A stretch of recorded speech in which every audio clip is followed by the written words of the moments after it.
Votre rendez-vous juridique. Nul n'est censé ignorer la loi avec Avocazur, barreau de Draguignan.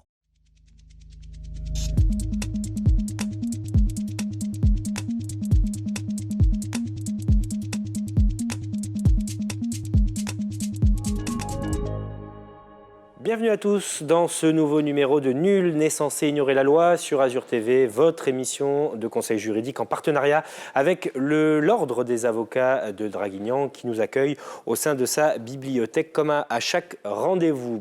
Dans ce numéro, nous allons évoquer une spécificité, un point très précis qui peut vous être très utile. C'est le cas de l'audition de l'enfant dans le cadre d'une séparation entre ses parents. Quels sont ses droits? Comment se passe cette audition? Nous allons en parler avec Maître Rouget. Merci d'être ici, Maître Marie-Pierre Rouget.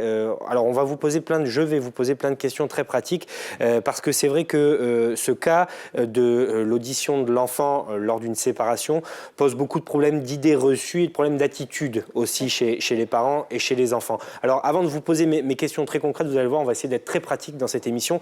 On peut peut-être rappeler ce qu'est cette audition et dans quel cadre et dans quel cas elle peut se présenter. Est-ce que vous pouvez nous dégrossir un petit peu le sujet déjà avant de... Alors, elle résulte d'une disposition de la loi qui permet à un enfant qui est concerné par une procédure de séparation de ses parents. J'emploie volontairement le mot séparation parce que ce n'est pas limité aux personnes qui divorcent, mais il y a des gens qui vivent ensemble, qui ont une autorité parentale conjointe. Qui sont pacsés, en concubinage. Tout à fait, concubinage, pax, voilà. Donc à partir du moment où les parents se séparent, il convient de fixer les mesures relatives aux enfants. Donc il n'est pas rare que l'un des parents sollicite l'audition de l'enfant et plus particulièrement quand ils ne sont pas d'accord. Et c'est là que les limites de cette audition se posent. C'est que souvent l'audition est demandée parce qu'on souhaite que l'enfant choisisse entre guillemets l'endroit où il va aller vivre. Alors ça, c'est une première précision. Le juge ne va pas décider de où va aller l'enfant en fonction d'une volonté de l'un ou de l'autre. L'audition ne sert pas à ça.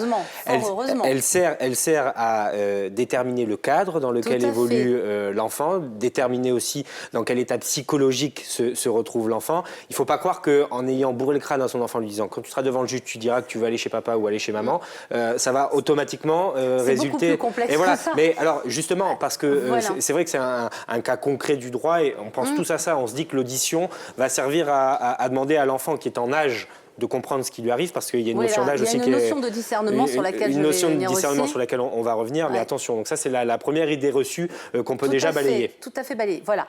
Alors, l'enfant peut être entendu, soit à la demande de ses parents, mais il peut également lui-même solliciter cette audition. C'est là où on en arrive effectivement à la notion de discernement. À partir de quel moment l'enfant est-il suffisamment mature et a-t-il suffisamment de discernement pour faire la démarche lui-même de cette audition ? Alors, il y a de la jurisprudence, avec du recul maintenant, des arrêts de cour d'appel et de cassation, où de toute façon, jusqu'à 4 ans, il y a 0% d'audition par les magistrats. À partir de l'âge de 5 ans jusqu'à 7 ans, on est dans une tranche de 4%. À partir de l'âge de 8-9 ans, on commence à augmenter dans les 20-30% en fonction des âges. Et il y a aussi une pratique des tribunaux qui est très différente. Donc ça, extrêmement différente. Ce que vous voulez dire, c'est que si l'audition a lieu dans le Nord, par exemple, ou ici à Draguignan... Alors justement, on n'entend pas les enfants dessous de 10 ans. Voilà, c'est pas forcément légal cette... il y a peut-être un vide, c'est-à-dire qu'on n'a pas précisé dans la loi... Voilà, c'est l'appréciation souveraine du juge. Du juge, qui a pour pratique ici, à Draguignan, de dire, voilà, en dessous de 10 ans, on ne pratique pas d'audition. Sauf dans des cas particuliers, puisque le juge n'est pas tenu lui-même de faire cette audition de l'enfant s'il accepte que l'audition ait lieu. Parce que c'est encore de l'appréciation souveraine du juge. Le magistrat n'est pas tenu de dire oui parce qu'un enfant a demandé à être entendu. On voit bien que c'est une question sérieuse et délicate, qui n'est pas aussi simple que ce qu'elle n'y paraît, parce qu'évidemment, il y a pas mal d'entraves. Qui la demande, cette audition? On parle de l'enfant qui peut lui-même demander à être entendu. Est-ce que le juge peut demander cette audition de son propre chef? Et est-ce que les parents peuvent aussi demander oui, cette alors, audition. Les parents peuvent la demander par voie de conclusion ou dans des procédures orales quand ils se présentent devant le juge.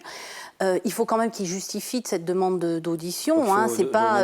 Il faut donner une raison, il faut donner un motif à cette audition, parce que le travers, on le voit dans nos cabinets lorsqu'on est en consultation, les enfants sont très souvent instrumentalisés par l'un ou l'autre des parents. J'allais y venir. Voilà. Et donc, il faut quand même, si on demande l'audition de l'enfant, voir quel est l'intérêt de cet enfant. Parce que les magistrats, et je pense qu'ils ont raison, on a voulu effectivement faire de l'audition de l'enfant un élément d'une procédure civile et dans le cadre des séparations. Il n'en demeure pas moins que souvent les magistrats considèrent que si l'enfant reste à l'écart, c'est pas plus mal. Alors, c'est quand même à ce moment-là que le magistrat décide si oui ou non il est de l'intérêt supérieur de cet enfant d'être entendu. Donc la décision lui revient en grande majorité. De toute façon, c'est pas en grande majorité, c'est le magistrat qui décide à sa demande, parce que... si oui ou non il entend l'enfant. Alors, il ne faut pas se voiler la face. Dans pratiquement 100% des cas, lorsque c'est un adolescent qui écrit de l'âge de 14 ans à 17 ans et qui écrit clairement qu'il souhaite être entendu, l'audition a lieu dans quasiment tous les cas. Alors, ce qui est important, c'est aussi de savoir ce qui se passe dans cette audition. Quelles sont les questions qui sont posées à l'enfant pour comprendre aussi et dissuader certains parents qui auraient envie de régler des comptes ou qui ne le font d'ailleurs même pas consciemment au travers de leur enfant. Mais ne pas s'attendre à ce que le magistrat demande clairement les choses. Et donc, les questions qui sont posées, elles sont de quel ordre? Alors, la pratique la plus... Alors, je le dis dans cet ordre-là parce que c'est essentiel pour comprendre la suite de l'exposé. L'enfant, lorsqu'il a demandé à être entendu, il n'est pas entendu d'abord et systématiquement.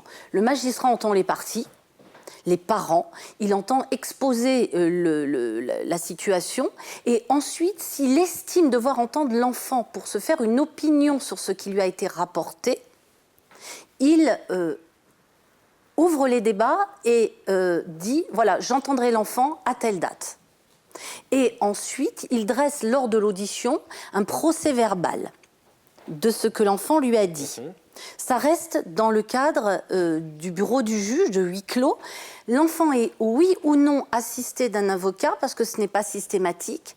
Si l'enfant n'a pas demandé dans sa lettre ou dans sa demande d'audition d'être assisté d'un avocat, à ce moment-là, il n'est pas assisté d'un avocat. Ce n'est pas systématique. Donc, c'est pas systématique, ça c'est important aussi. Voilà. Il faut que l'enfant qui demande à être entendu, s'il souhaite être entendu avec son avocat, qui n'est ni celui de papa, ni celui de maman, le demande clairement. Dans ce cas-là, un avocat lui est désigné d'office, c'est entièrement gratuit pour l'enfant, parce qu'il est bien évident que il paraît logique que ce soit pas papa ou maman qui paye l'avocat de l'enfant. On peut craindre quand même qu'il y ait... Ça, c'est bien fait de ce côté-là. Voilà. C'est vrai qu'il y a une certaine neutralité Tout qui à est fait. Enfin, en principe, ça se pratique de cette façon-là, en tout cas chez nous. Donc, le juge entend, lui pose des questions à cet enfant, et si l'enfant manifeste clairement une volonté d'aller chez l'un ou l'autre de ses parents, il est clair que le magistrat lui demande pourquoi et quelles sont ses motivations. Parce que parfois, vous savez, et on le voit souvent, c'est parce que chez maman, le scooter est interdit, mais chez papa, il a le droit. On joue beaucoup sur ce genre de... Mais forcément, puisqu'on a affaire à de jeunes, jeunes citoyens, de jeunes personnes, des enfants. Ça peut être très futile, la raison de... Le motif peut être très futile. Donc, le travail du juge, c'est de savoir... ou en matière éducative, il aura le plus grand intérêt. Il peut même aller contre, finalement, la volonté d'un enfant qui dit « je préfère être chez mon père ». Bien sûr. Et puis surtout, voilà, il faut que les gens comprennent que même si l'enfant a 13 ans, 14 ans, 12 ans, et même si les parents considèrent qu'il est en âge de manifester sa volonté, c'est pas parce qu'il se sera exprimé et qu'il aura fait son choix, entre guillemets, que le magistrat le suivra. Ça, c'est évident. Alors, quelles sont les questions récurrente des parents qui souhaitent faire entendre leurs enfants? Je voudrais qu'on parle aussi des parents parce qu'ils ont un rôle aussi très, très important parce que, évidemment, vous l'avez dit, il y a un problème de pression qui peut s'organiser sur l'enfant et sur ce qu'il va dire. Et puis, il y a un problème de mauvaise réception de ce terme d'audition et de cette pratique qui les laisse penser que voilà, ils vont avoir possibilité d'influencer la décision, quoi. Oui, tout à fait. Alors, là, l'avocat a quand même son rôle. Je veux dire, un avocat qui pratique du droit de la famille régulièrement doit effectivement faire attention à la demande qui est faite. lui-même déjà, en voir si elle est orientée ou si effectivement elle Donc, est l'intitulé nécessaire. de la question, entre Voilà, guillemets, est tout déjà à fait. très Parce que vous avez très des gens révélateur. qui arrivent dans votre cabinet qui déjà vous disent « Ah ben mon enfant a 13 ans, donc aujourd'hui il veut plus aller chez son père ou il ne veut plus aller chez sa mère. Donc comme je sais qu'il a le droit de choisir, je veux aller devant le juge. » Non, c'est pas comme ça. C'est pas du tout comme ça que ça se passe. Déjà, l'enfant n'est pas parti à la procédure. L'enfant ne peut pas dire lui-même, écrire à un juge pour dire je veux aller chez papa ou je veux aller chez maman. Il ne fait pas le choix, non, finalement. voilà, et fort heureusement, parce que psychologiquement, ce serait dramatique qu'on laisse, quand les enfants se disputent, les parents, pardon, se disputent, de se déresponsabiliser et de donner le choix à l'enfant d'aller chez l'un ou chez Ce qu'on l'autre. peut préciser, c'est que quand même son avis est bien entendu, Bien sûr, pris en compte. sinon, Attends, sinon non, mais- les dispositions de la loi n'auraient pas de sens. Mais ce que je veux dire, c'est que le évident. travail du juge, il est Mais sur un fil et très délicat. C'est ça. Entre le texte et la réalité, il y a vraiment une grande marge. Alors, je conclurai en disant, l'audition de l'enfant est envisagée par la loi. On a même l'obligation légale, lorsqu'on dépose une requête ou une assignation, de viser les textes de loi. Et les parents doivent informer les enfants de ce qu'ils sont concernés par une procédure que les parents se sont Et qui peuvent donc demander à être entendus le cas échéant. Tout à fait, voilà. Une précision, reste-t-il une trace de cette audition? Alors, on va terminer avec cette question, c'est important aussi, parce c'est très que important. l'enfant doit-il craindre que ses parents aient accès à ce qu'il a... Il y a un procès-verbal qui est rédigé par le magistrat. Ce procès-verbal, c'est le respect du contradictoire. On est censé savoir ce que l'enfant a dit.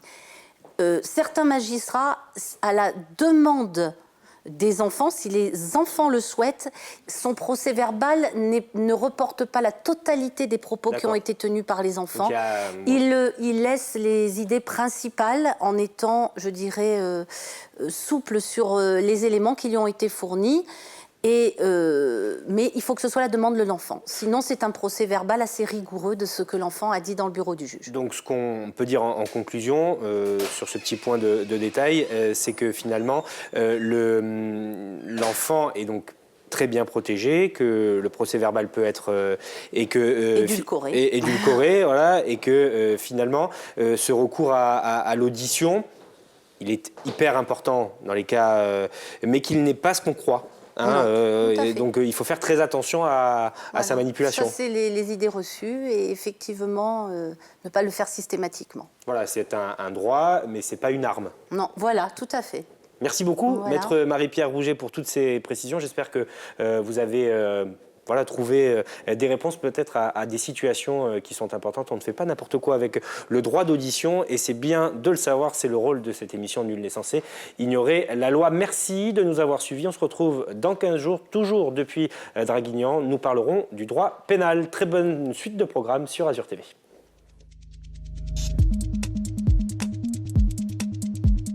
Avocazur, barreau de Draguignan, vous a présenté votre émission juridique Nul n'est censé ignorer la loi.